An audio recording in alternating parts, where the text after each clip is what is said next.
Hey, we are in day 8 of our Bible recap study, and I feel like we just keep doing the same thing over and over and over again. And blessed, I'm about tired of it. I feel bad for Job, and it's just been a struggle for me to actually have to read the conversations. That's always the 30 chapters of the back and forth between them all is always hard for me. I'm not going to speak for you, but it's very hard for me. So it's been a struggle.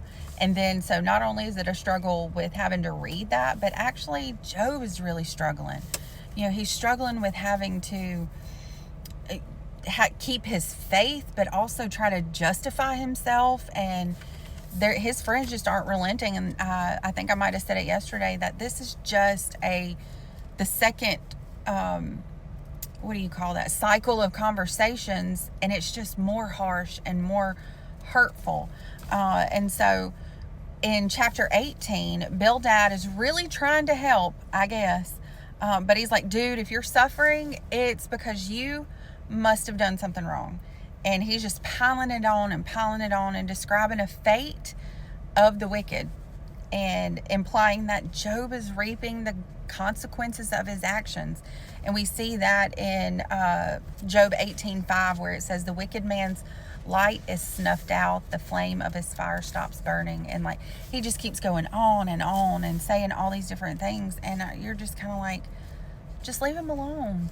The dude I just keep thinking about, like, if I were that friend, I hope that I would not be that friend that is just keeping on, like, well, this is your fault. Your kids died because you did, or because, all of these different things. And I'm just like, awful. What does he say? Miserable comforters are you? Yes, you are. And then chapter 19, we see Job trying to defend himself again.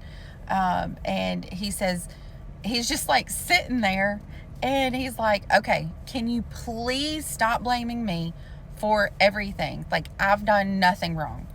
And he says in verse 19 too, it says, how long will you torment me and crush me with words? 10 times now you have reproached me. Shamelessly you attack me. Like, he's getting real fed up with it now. He is about tired of it, and he's like, look, I'm done with you, and I'm going to need you to stop.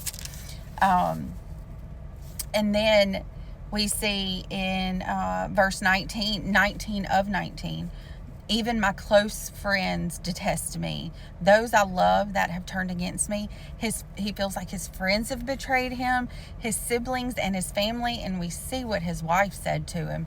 And, and I couldn't help but think, we give his wife a hard time, right? Like, we say that she's awful. I mean, she says, I pray that I can never say anything like this, like curse God and die. That's pretty harsh. But I think we forget sometimes too that she was the one, she lost her children too. She lost everything too. And I bet she was blaming him too. Like, this was all your fault. And that's the sorrow that she felt.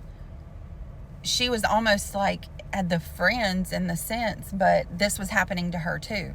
And so I thought about that as I was going through it today, and I was kind of like, we don't know, because we don't have anything else really of his wife, that says anything. But I was kind of like, man, that's a different perspective. The friends are just being terrible friends, but she lost a lot too. And so I'm not going to say I have remorse for her or whatever you want to call it, but she was going through it too.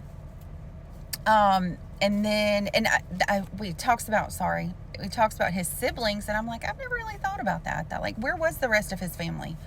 We don't know, this is really just thinking about it, but his parents, or apparently he had siblings, I just thought that was kind of interesting. I never saw that before. In Job 19, it says, this is what's amazing to me. I know that my Redeemer lives, and that in the end he will stand on the earth. That's Job 19:25. And despite everything that he's been through, everything that happened to him, all of the friends, his wife, all of that, Job clings to the fact that he knows that God will redeem him. He doesn't know about Jesus. He doesn't know that he is kind of prophesying, in a sense, that this is going to be fulfilled in Jesus. He just has that much faith in God that he's going to redeem him. All of this that has happened, he's going to redeem him. And so, you know, sometimes we take, this is kind of a Bible study tip, sometimes we kind of take for granted that we know what a word means, but it helps to look up words and try to really figure out and really deep dive into some of the sub meanings of the word. So let me tell you, I looked up redeem, and it was funny because we're doing 21 days of prayer and fasting at our church, and that prayer service, what the scripture was talking about, how Jesus is our redeemer, and it just lined up so perfect with our Bible study. And I was like, okay, God, I hear you, I see what you're doing. But to redeem means to buy back, to repurchase. What was already mine to begin with was lost, and I'm buying it back. God made us. He lost us at the fall. He bought us back with Jesus. To feel free from distress or harm. What does Jesus do? What does God do? He is supposed to be the place that we can go to help relieve us of these worries. It also says free from captivity by payment of ransom. We know that Jesus paid our ransom on the cross. And to change for the better. That's what he does for us. When we fail, he created us. We fall. He created us perfect. We fail. Jesus comes. He buys us back, and he then starts to turn us to look more like him. That's the process of sanctification. He turns us. He changes us from within to look more like him. And so, like, there's so much more that we could go into with that. And I might do a separate video on just the fact that my Redeemer lives and what that means and looks like. I even feel like there's a bit of a prophecy there.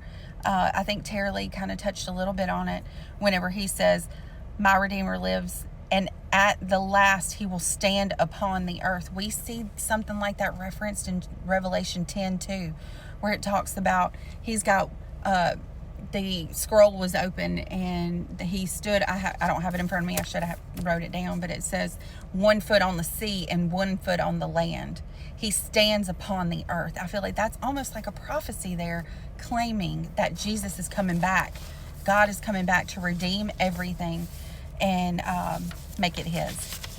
So then in chapter 20, we jump to Zophar.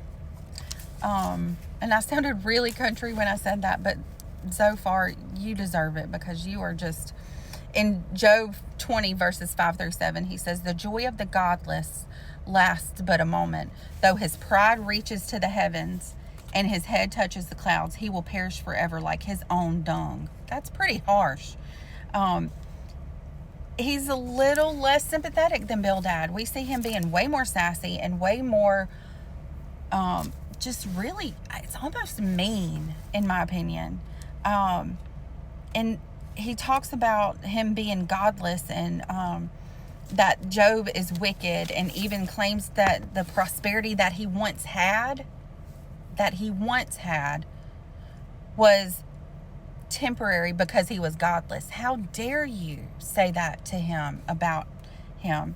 And so and then we see in verses 24-25, he will flee from an iron weapon, but a bronze bow will pierce him. He will be snared by the trap.